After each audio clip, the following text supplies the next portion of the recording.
Well, ladies and gentlemen, we do have an update on the 2024 presidential election polls, and Rasmussen, I'm sure you guys are familiar, the pollster that is labeled conservative. And sure, they do put out some conservative videos, but I've got proof that they've actually erred in favor of the Democrats from 2014 to 2022. So that talking point in the quote by the left talking about when Rasmussen comes out with a general election poll that has Trump up by 4 or 5, it is pure cope. Rasmussen's polls have historically overfavored Democrats, and Real Clear Politics admits it. But we do have this. Rasmussen reports they're polling Trump every single day against Harris, and you can see Harris did go slightly ahead. By the way, they also made the point, I mean, they got a big video where they did and exposed it, but they made the point that there's only been like one other poll this week done in a head-to-head Trump versus Harris matchup. Meanwhile, right when Kamala was getting all the hype and J.D. Vance was the VP choice for Trump, they were doing polls left and right. Now, I can't understand that because obviously the race resets and you want to get the polls out, but it is interesting. We've seen very little polling. It's like they want to create the narrative that Kamala Harris is still up. And another thing I want to talk about when it comes to the betting, a lot of people need to realize, people say the betting is more accurate or more up-to-date than the polls. In terms of like live instant events like the Trump assassination attempt, you're right on that because people see something like that, you know, Trump coming up with the fist, it's going to look very good. People are going to bet on Trump to win. Obviously, when it comes to doing polls on that happened on a Saturday, you're probably not going to do the polls until Monday, Tuesday, and then release them on Wednesday. So that's like a 4 or 5 day gap. But other than like an instant event, like a Biden debate mishap, something like that, the betting reacts to the polls. It's not the polls, you know, the polls influence the betting. So all of this money coming in on Kamala Harris, the idea where people say, well, the betting is more important to look at than the polls. They're betting Kamala Harris because of the recent polls. The recent polls. The polls affect the betting. It's not the other way around normally. So that's another thing I want to say when people are talking about Kamala Harris going up in the betting. Yes, because of these recent polls. It's not like people have this inside knowledge. They react to the polls and they put money on Harris to win because they think it's good value in some cases. Now Harris is the favorite at like 51%. Trump's at 49%, I think. So it is basically a 50-50 toss-up. But that's really what I wanted to talk about right there.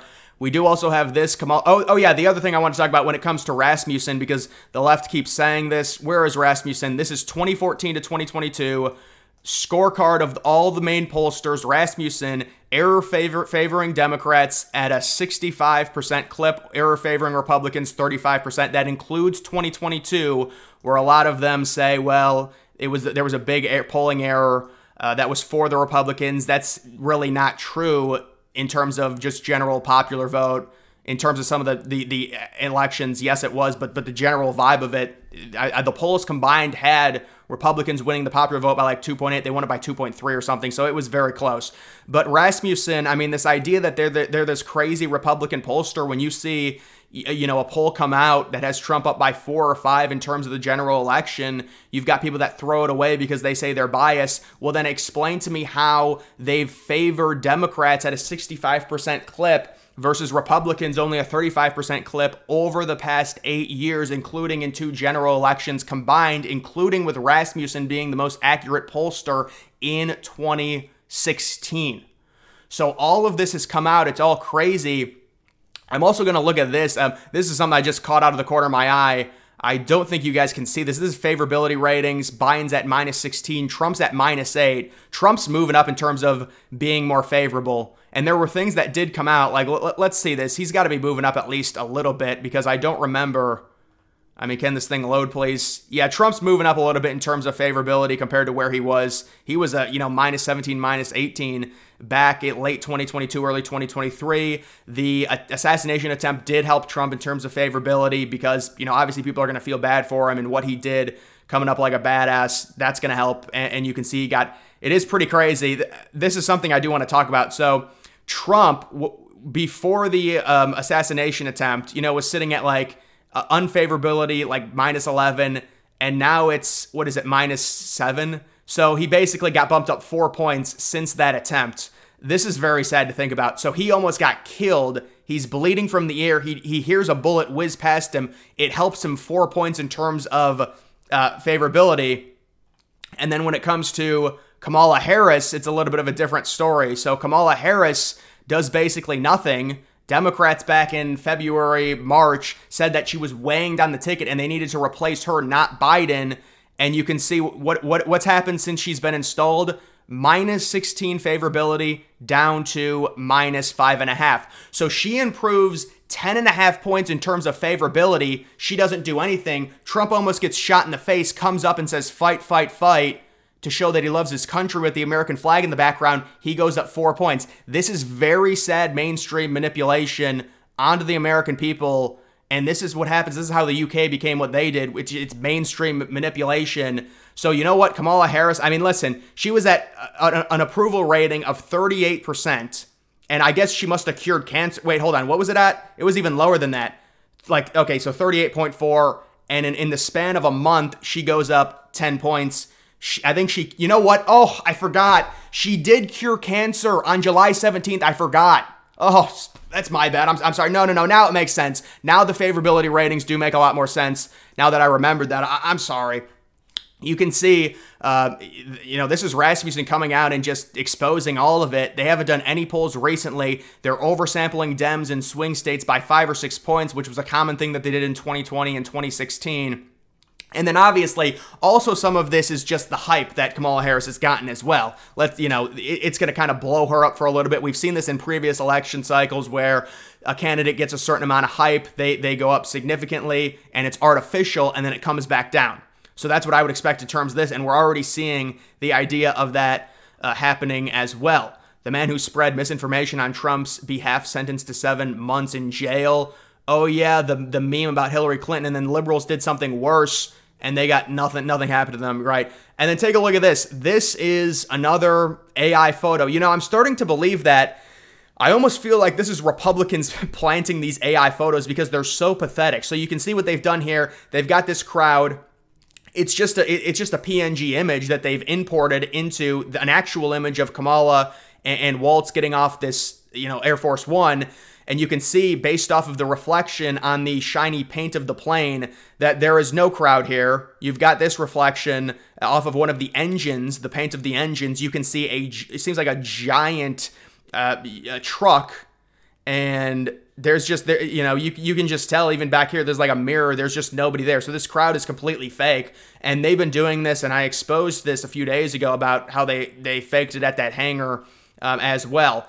You've got this Trump's last rally in Phoenix, this versus the Harris-Waltz rally in Phoenix tonight. So this is completely fake. This was not a rally. This was a Turning Point USA event that I believe Trump went to. And, I mean, they sold it out with 3,500 people. It was reported there were another 10,000 outside. Meanwhile, they act like this is a sellout. This has already been exposed. Obviously, these are curtains. These are all seats up here. So they're all empty. And there are also upper deck seats right here that are also empty. So again, they're manipulating the crowds to try and make it seem like Harris is more likable by comparing something that wasn't even a Trump rally that only had the capacity of 3,500 versus this arena to make it seem like it's sold out, but there's really curtains behind a bunch of empty seats. This is all manipulation. It's all very sad. You've got this. Another one from Kamala HQ, unhappy Trump is freaking out over Harris crowd sizes.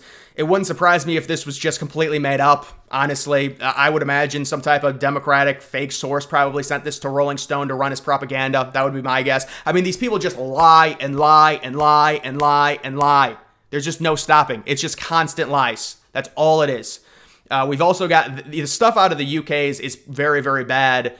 We can laugh at this as much as we want right now. Well, I'm not laughing. It's very sad. It is absurd, though. But you better understand that a Harris-Waltz administration would more than likely go along. Oh, absolutely. We've already got proof of them. We don't even have to theorize that they would do this. If you go back to the Hunter Biden laptop story, when all of big tech, including Twitter, was controlled by the left, they completely censored the one huge October surprise that we had, which was the Hunter Biden laptop. And obviously, it's always funny. Democrats think they can get me when they say, do you think the 2020 election was rigged? And it's like, it's on record. There was pure manipulation. There was remember, there was zero October surprise against Trump in 2020. You would think Trump's this horrible Hitler. They'd be able to get something. They had nothing on him in 2020. They were just talking about COVID nonstop and how Trump didn't handle it well. Of course, it's an unwinnable situation no matter what you do. but they had no October surprise. The one October surprise was silenced, and it was coded as disinformation and misinformation. Of course, it wasn't disinformation or misinformation. They just didn't like that it hurt their presidential candidate, so they labeled it as disinformation and misinformation. Understand the same thing with the vaccine stuff, to where you had credible doctors saying that, hey, you know, this really doesn't help. We need to really do research into this, and then it would get censored as misinformation or disinformation. Of course, it's not actually disinformation, but they don't like it, so they can label it and hide behind that. Guys, that's what was happening to Twitter before Elon Musk took over.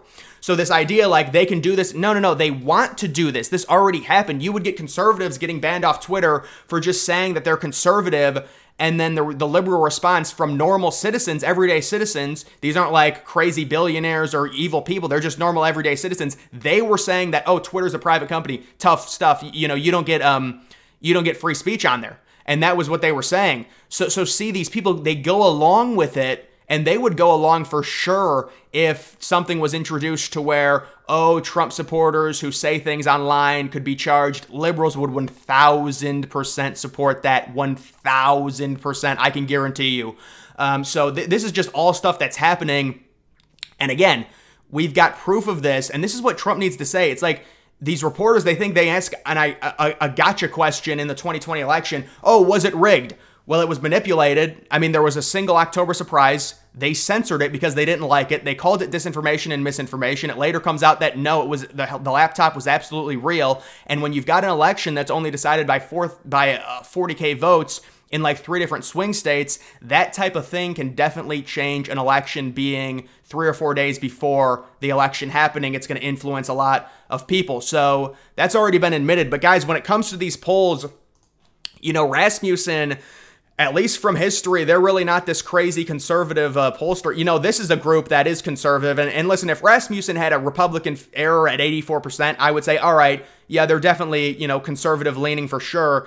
But they don't have that. They've got an error that favors Democrats. So when it comes to these Rasmussen polls, they are legitimate. They have not been crazy biased, you know, like this 84%. That's not them. They have been a lot more fair, even if their videos are more conservative and their polling is done and the people doing the polling are more conservative. The actual polling, the data, is a lot more accurate. But either way, guys, that is going to do it for this video. Make sure you follow me on X. Link to that's always in the description.